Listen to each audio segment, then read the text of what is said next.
Olá todo mundo, vamos falar mais um pouquinho de física, né? Mais um vídeo meu aqui que eu tô postando. E dessa vez, né, mais um vídeo aqui falando sobre buracos negros, né? Mais especificamente, dando continuidade à nossa série sobre a termodinâmica dos buracos negros. Mas bom, se você é novo aqui no canal, saiba que esse vídeo daqui, né, faz parte de uma sequência de vídeos que eu tenho colocado desde o ano passado aqui no meu canal, né? Caracterizando e discutindo um pouquinho, né, sobre buracos negros, né, para, enfim, né, para aumentar nosso repertório, né, para poder caracterizar esses corpos, né, e toda essa sequência de vídeo ela foi destinada para que, né, quando a gente chegasse no momento de falar realmente da termodinâmica de buracos negros, né, vocês, meus ouvintes, teriam uma bagagem maior, né, e conseguiriam entender o assunto, né, e aproveitá-lo na sua totalidade. E depois de tanto falar, né, sobre propriedades gerais dos buracos negros, como eles se comportam, e introduzir o que é a termodinâmica de buracos negros, né, finalmente nós vamos entrar nas leis da termodinâmica de buracos negros. Então, como eu tinha dito, né, em um vídeo anterior, a termodinâmica de buracos negros ela é composta de 4 leis, certo? A lei 0, a lei 1, a lei 2 e a lei 3. Nesse vídeo daqui, eu vou discutir sobre a lei 0, certo? Eu vou construir com vocês o que significa a lei 0, certo? Como ela é construída, o que ela significa.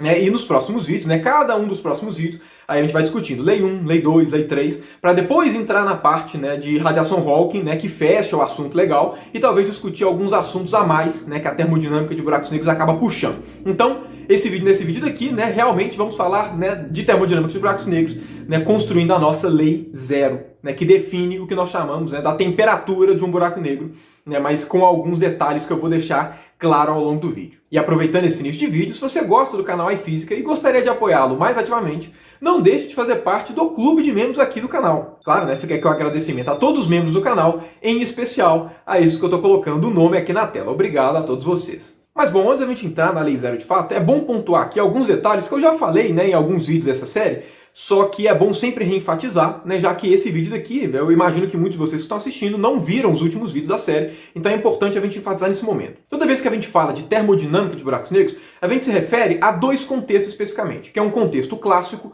e um contexto que envolve mecânica quântica. Por que é importante reenfatizar isso? Porque as 4 leis da termodinâmica de buracos negros, que vão ser essas que a gente vai construir inicialmente, elas são leis totalmente clássicas. E o comportamento termodinâmico, de fato, de um buraco negro, ele só aparece quando a gente mistura, né, o problema de um buraco negro com campos quânticos. Quando a gente fala termodinâmica de buracos negros no sentido clássico da coisa, que é a primeira parte da totalidade do que a gente chama de termodinâmica de buracos negros, a gente está falando o quê?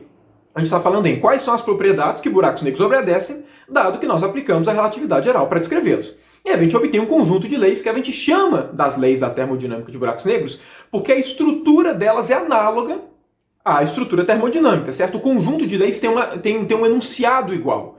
Porém, a interpretação termodinâmica ela só aparece depois, quando a gente introduz efeitos quânticos, que é aí quando aparece a radiação Hawking, e aí de fato, né, o que a gente acabou chamando de temperatura, entropia, e todas as grandezas associadas na termodinâmica de buracos negros, realmente tomam um comportamento termodinâmico. Então eu estou deixando isso claro, por quê? Porque nós vamos construir aqui a lei 0 da termodinâmica de buracos negros, né, que é exatamente a lei que define o que a gente chama de temperatura de um buraco negro, mas nesse momento, essa grandeza não tem nada a ver com temperatura. Inclusive, né, esse fato, né, da termodinâmica de buracos negros ser separado numa parte clássica e numa parte depois, que é a interpretação termodinâmica, para mim, né, na minha opinião, deixa até o assunto muito mais rico. Por quê? Porque se as 4 leis da termodinâmica de buracos negros fossem somente leis termodinâmicas, né, de fato, a gente só teria uma forma de interpretar essas leis. Ok, buracos negros têm comportamento termodinâmico. Mas como eu acabei de falar, cada uma dessas leis, elas têm o significado dela clássico, fora do contexto da termodinâmica. Então significa que essas 4 leis, além de mostrarem que buracos negros possuem comportamento termodinâmico, cada uma delas traz uma propriedade dos buracos negros que deixa o assunto muito mais rico e faz com que a gente consiga compreender muito melhor, né, esses corpos que fascinam todo mundo. Então, sem mais enrolações, vamos de fato para o assunto do vídeo, que é a construção e o entendimento da lei 0 da termodinâmica de buracos negros. Então, para começar nossa discussão, no que a lei 0 se baseia? Okay? Qual que é o nosso ponto de partida? Porque, afinal de contas, tudo que a gente fala em física teórica tem algum ponto de partida, certo? Tem algum terreno que a gente começa a construir as coisas todas. Como eu já tinha falado em um vídeo lá atrás no canal, a termodinâmica de buracos negros ela é uma área construída em cima de soluções estacionárias, em torno de regimes estacionários da métrica. Ou seja, a termodinâmica de buracos negros, com exceção da lei 2, mas eu vou deixar isso claro quando chegar na lei 2, ela é definida para estados de equilíbrio dos buracos negros. Então tudo que eu vou falar aqui a partir de agora leva em conta buracos negros que não estão mais no processo de formação. Leva em conta buracos negros que já se formaram, certo? E que são descritos, né, de forma geral pelaquela métrica de Kerr, né, na verdade a métrica de Kerr-Neumann, que é a métrica de um buraco negro mais geral que existe, dados os parâmetros que a gente conhece, que é um buraco negro com massa, momento angular e carga. O que nós chamamos de lei zero nada mais é do que um comportamento relacionado ao horizonte de eventos, que é exatamente a borda do buraco negro, a superfície de um buraco negro, ok? E toda vez que eu falo a superfície de um buraco negro, normalmente qual que é a visualização que a gente tem na nossa mente? Como eu tinha falado para vocês também em vídeos lá atrás da série, buracos negros, quando a gente vê eles espacialmente, eles são esféricos, os buracos negros estacionários, certo? Então o buraco negro ele pode estar parado, ou ele pode ser aquele buraco negro que gira. Independente do buraco negro que você for pegar, né, com carga, independente de qualquer coisa, ele é sempre um buraco negro esférico. A gente vê ele esférico. Então quando a gente pensa no horizonte de eventos, né, que é a fronteira de um buraco negro, o que a gente pensa? A gente pensa naquela superfície esférica que delimita a região de dentro e a região de fora do buraco negro. Porém, toda vez que a gente fala de horizonte de eventos no contexto da termodinâmica de buracos negros, ou, né, de forma mais geral, no contexto da relatividade geral, a gente não está se referindo ao horizonte de eventos como sendo aquela coisa esférica, aquela superfície esférica que delimita o buraco negro. Por quê? Porque essa superfície ela é muito limitada, ela não passa todas as informações necessárias. Por que disso? Como você deve se lembrar, né, uma das coisas que a relatividade geral coloca pra gente é que o nosso espaço ele é quadridimensional, ok? Tem as três componentes espaciais, mas também tem uma componente temporal. O que significa? Significa que todas as coisas que você pensar no universo, elas sempre vão viajar no sentido, né, do espaço-tempo, na coordenada temporal, ela sempre se movimenta na direção temporal. O que eu estou querendo dizer com isso? Para poder ficar mais fácil de visualizar, imagina que a nossa parte espacial do universo fosse bidimensional e não tridimensional, ok? Imagina que espacialmente a gente só tivesse duas dimensões. Como é que seria um buraco negro em duas dimensões? Se no seu universo a parte espacial fosse uma folha, por exemplo. Seria simplesmente um círculo, certo? Por quê? Se a gente vê espacialmente o buraco negro como sendo uma esfera, o análogo a isso para duas dimensões espaciais seria um círculo. Então a gente poderia ser tentado a pensar o quê? Olha, se o universo fosse bidimensional, o horizonte de eventos seria um círculo. Porém, essa análise ela é muito rasa. Por quê? Porque a gente sabe que tudo viaja ao longo do tempo. O que eu estou querendo dizer com isso? Eu até coloquei uma imagenzinha aqui, na verdade, a imagenzinha aqui do lado, só para que você tenha ideia do que eu estou querendo dizer. Como tudo viaja ao longo do tempo, se eu for desenhar aqui o nosso diagrama de espaço-tempo, levando em conta aqui a parte horizontal, no chão, são as coordenadas x e y, que seriam as coordenadas espaciais do espaço-tempo, e a coordenada vertical é o tempo. A gente sabe que o buraco negro, ele se desloca no tempo, tudo anda no tempo, ok? Por uma definição até do que o tempo é, ok? O que significa? Significa que esse circulinho do horizonte de eventos, com o passar do tempo, ele vai andando na direção temporal. Porque as coisas, o tempo passa para todo mundo, inclusive para o buraco negro, certo?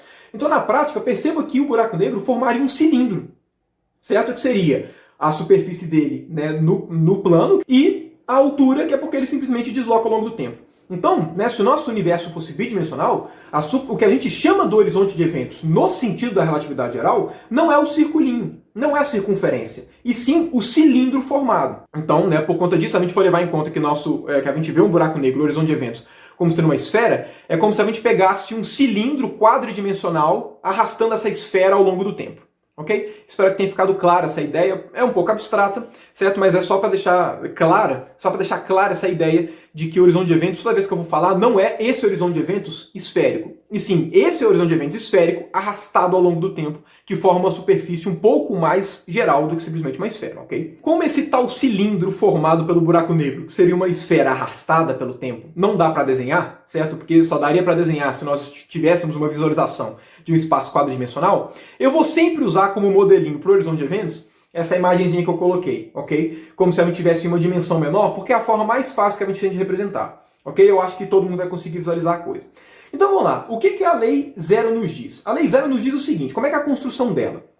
Quando a gente pega essa superfície do horizonte de eventos, uma das coisas que a gente percebe é que esse horizonte de eventos ele é formado por um conjunto de curvas, certo? Você sempre pode pensar numa superfície qualquer como sendo formado por um monte de curvazinhas. E essas curvas, quando a gente vai descrever matematicamente, são geodésicas, certo? E claro, se você não tem uma ideia muito clara do que são geodésicas no sentido físico da coisa, te recomendo assistir um vídeo que vai aparecer uma tagzinha aqui, que é um dos vídeos que eu fiz aqui dessa série de termodinâmica de buracos negros, explicando o que são geodésicas. Mas bom, resumindo muito o que eu tinha falado nesse vídeo, que eu coloquei a tagzinha aqui, Toda vez que a gente tem uma geodésica, a gente pega um vetor que seja tangente a essa geodésica, toda vez que a gente arrasta esse vetor ao longo da curva, ele sempre continua tangente à curva. Porém, quando a gente pega esses vetores, né, que são tangentes às geodésicas, que formam o horizonte de eventos, e arrasta eles ao longo das geodésicas, poderia acontecer três coisas. Eles poderiam ficar com o mesmo tamanho, o que não tem nenhum problema. Eles poderiam aumentar de tamanho ao longo das geodésicas, ou eles poderiam diminuir de tamanho ao longo das geodésicas. Poderia acontecer essas três coisas. Perceba que, independente se o vetor aumenta, diminui ou fica igual, a direção dele é sempre preservada. O que importa é que ele sempre seja tangente às geodésicas, para que a curva seja uma geodésica. Quando a gente analisa exatamente o horizonte de eventos, o que a gente percebe é que quando a gente pega esses vetores e vai transportando-os ao longo das geodésicas, eles vão aumentando de tamanho. Existe um fator de escala desses vetores ao longo do transporte deles, né? Quando a gente vai transportando esses caras ao longo das geodésicas.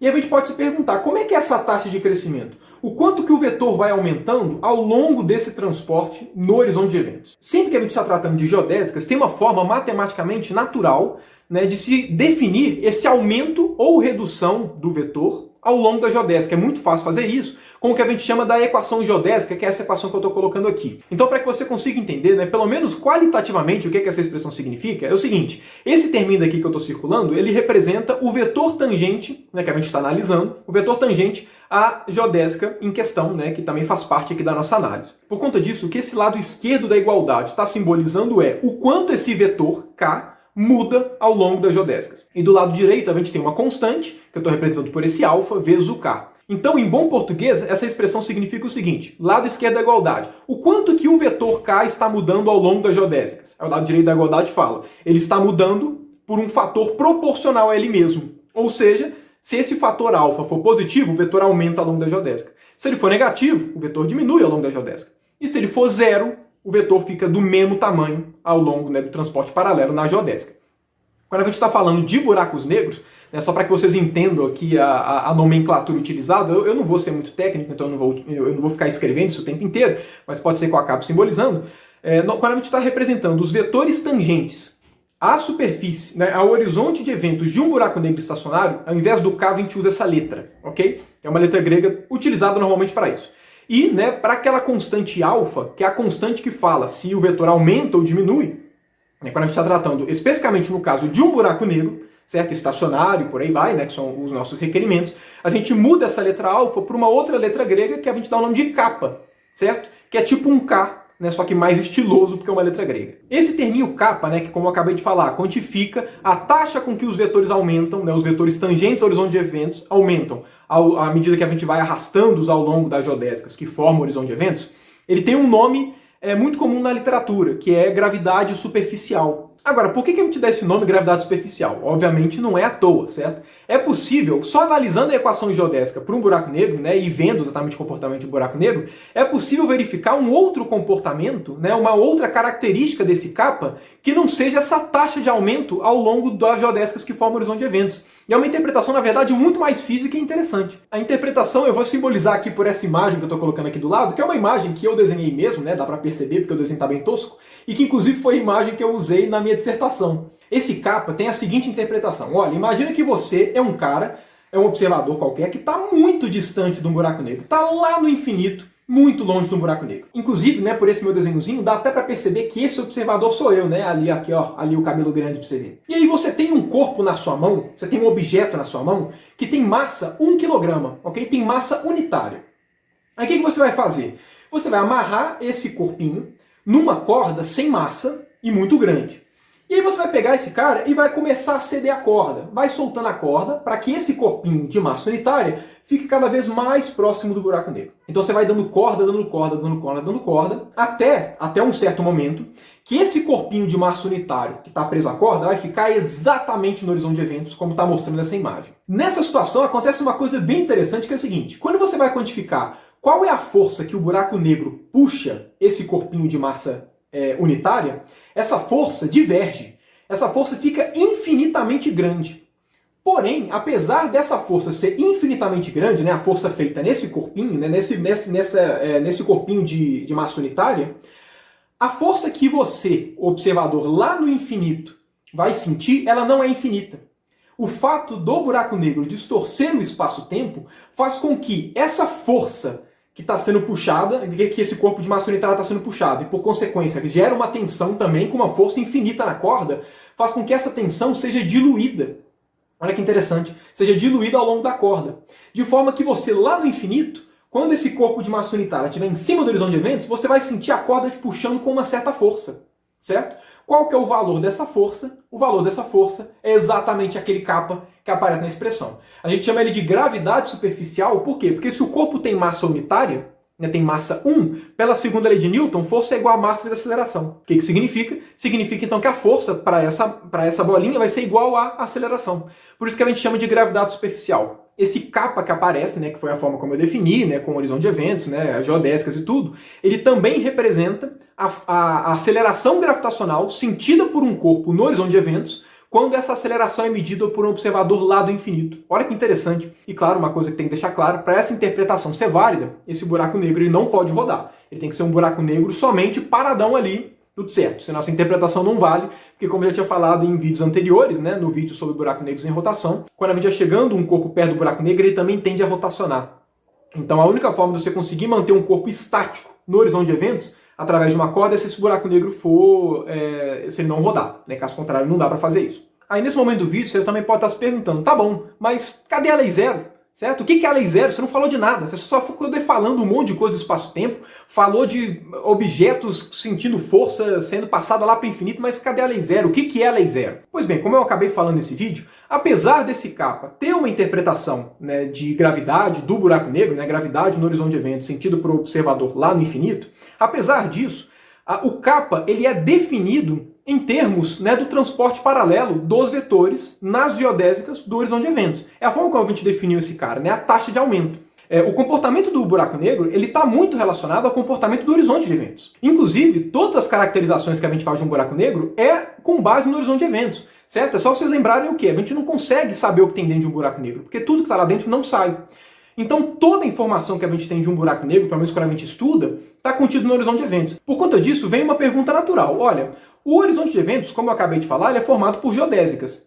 Então, né, se as características dos buracos negros estão relacionadas, né, com o horizonte de eventos, e o horizonte de eventos é formado por geodésicas, o comportamento dessas geodésicas acabam determinando os comportamentos do buraco negro. E uma das coisas muito importantes para você poder caracterizar uma geodésica é exatamente esse fator de crescimento dos vetores tangentes ao longo das geodésicas, né, desse transporte paralelo, que foi a forma como a gente definiu o kappa. Esse kappa consegue trazer muita informação das geodésicas porque ele diz respeito ao comportamento dos vetores tangentes nessas geodésicas. E lembrando, os vetores tangentes às geodésicas que definem a geodésica. Então entender como é o comportamento desse kappa é importante. E aí a pergunta mais natural que surge é o seguinte: essa taxa de crescimento desses vetores tangentes ao horizonte de eventos, né, as geodésicas, essa taxa de aumento que esse kappa, ela é constante no buraco negro inteiro, né, no horizonte de eventos todo? Ela varia de região para região? Como é que esse kappa se comporta ao longo do horizonte de eventos? Essa é uma pergunta natural a ser feita. Não só uma pergunta natural de ser feita, como ela foi feita e foi respondida. Só para que vocês tenham uma noção visual, para calcular essa variação do kappa, a gente calcula esse terminho daqui que eu estou botando, né, na tela. E como é que ficam essas contas? Bom, né, quando você vai quantificar esse cara, dão umas contas, depois dão mais, aí você tem que fazer mais conta, enfim. Né, vai fazendo conta, até que você chega no resultado final. Você chega nessa conta daqui, que eu só vou explicar qualitativamente, porque meu objetivo não é ser técnico. Esse T que aparece no lado direito da igualdade é o que a gente chama de tensor de energia-momento. Ele é o objeto matemático que a gente usa na relatividade para falar para o universo como é que a energia e a matéria estão distribuídas. Porque, afinal de contas, né, a gente sempre ouve falar, né, porque a equação de Einstein fala para a gente que energia, né, curva o espaço, matéria curva o espaço. E a gente precisa, então, falar para o espaço como é que é a distribuição de matéria, para que ele fale para a gente como é que é a sua curvatura. Né? Então, esse T, na verdade, tem todas as características da distribuição de energia, matéria, momento do espaço, que vai falar como é que são as curvaturas. E o lado esquerdo da igualdade, né, simboliza, como eu acabei de falar, a variação do kappa no horizonte de eventos. Então, essa expressão pode ser lida em bom português como: o kappa varia ao longo do horizonte de eventos de acordo com as características da distribuição de energia e matéria no espaço-tempo. E é aí que vem uma análise física muito importante para a termodinâmica de buracos negros, que vai refletir no que a gente chama de condições de energia. A ideia é a seguinte: matematicamente falando, você pode inventar qualquer distribuição de energia e massa que a relatividade geral te fala qual vai ser a curvatura do universo. Você pode inventar o que você quiser. Porém, a gente sabe que energia e matéria elas não podem ter comportamento arbitrário. A gente sabe que energia não pode ter qualquer comportamento. Energia tem que se comportar como energia. Matéria tem que se comportar como matéria. Então a gente pode se perguntar o seguinte: qual que é o comportamento fisicamente aceitável, né, os comportamentos que são naturais, né, de energia e matéria terem? Porque com essas análises a gente consegue simplificar bastante como é que é o comportamento do tensor de energia-momento no universo, excluindo os casos que fisicamente não fazem sentido. Certo? É aqui que a gente entra com a física. O que é fisicamente razoável se pensar a distribuição de energia-momento? E aí que chamam, né, e aí que aparecem as condições de energia. Existem muitas condições de energia, cada uma, né, mais conveniente para um contexto. As três mais utilizadas de forma geral, né, as três mais famosas, são as que a gente chama de condição fraca de energia, condição forte de energia e condição dominante de energia. O que a gente mais usa no contexto da relatividade geral, né, quando não existe mecânica quântica, quando é tudo clássico, é a condição dominante de energia. A condição dominante de energia te fala basicamente duas coisas. Primeiro, energia e matéria nunca podem se propagar, nem momento, nada se propaga mais rápido que a velocidade da luz. Até aqui, né, nada mais sensato do que isso, a gente sabe que isso é um fato. E a segunda condição, né, a segunda característica que essa condição dominante de energia fala pra gente, é que não existe energia negativa. Todas as energias necessariamente são positivas. Aí você pode me perguntar, isso faz sentido? Classicamente falando, sim. Quando a gente não introduz mecânica quântica, todas as energias são positivas. Não existe energia negativa falando no ponto de vista clássico. A única forma que pode aparecer classicamente energia negativa é com base nas energias potenciais. Porém, né, eu ainda vou fazer um vídeo a respeito, né, quando a gente fala que energia e matéria curvam o espaço, não é energia no sentido que a gente estuda no colégio, do tipo energia cinética, energia potencial. É a energia escrita de uma forma um pouco diferente, a energia escrita de uma forma mais estratégica e covariante. Quando a gente pega todas as nossas noções de energia, classicamente falando, e vai ver como é que são as energias possíveis, todas são positivas. Então a gente sempre usa a condição dominante de energia, que é uma condição sensata, que não vai ser válida quando a gente coloca a mecânica quântica, porque a quântica introduz energias negativas, e essa introdução que vai gerar muitos efeitos interessantes no futuro, como a radiação Hawking. Mas enfim, até o momento, então a gente vai utilizar, né, como a gente utiliza como sensato, né, e a gente vai utilizar isso ao longo de toda a termodinâmica de buracos negros, a condição dominante de energia, que é nada flui mais rápido que a velocidade da luz e energias são sempre positivas.